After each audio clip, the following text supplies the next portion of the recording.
Something very few thought possible even a few years ago is happening right before our eyes. The collapse of the ruling class.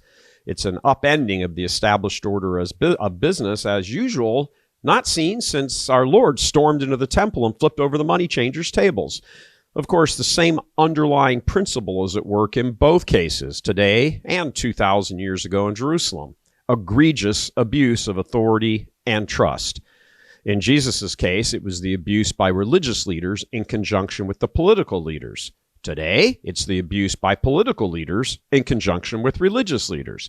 And again, in both cases, it's the little man being screwed over.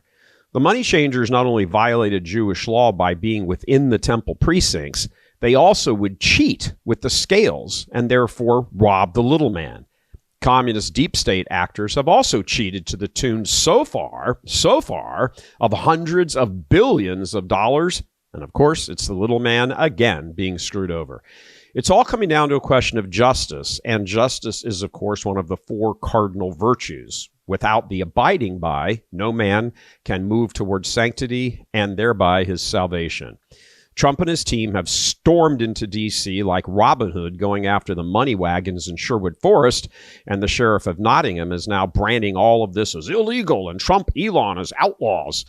For the record, historians generally agree that Robin Hood was Catholic. It's pretty darn certain that deep state portrayals of Trump and Elon like this, they're not going to pass the smell test with most Americans. Justice, fairness is rooted in the human psyche because it was put there by God who created us.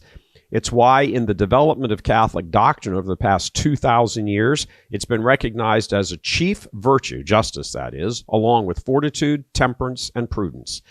Salvation of a nation as a whole or any given man as an individual is not possible without the embracing of those four virtues and trying to live them the best they can be carried out, or in the case of a nation, infusing laws with them and carrying out those laws, executing them, which is what Trump and his band of merry men and women are doing.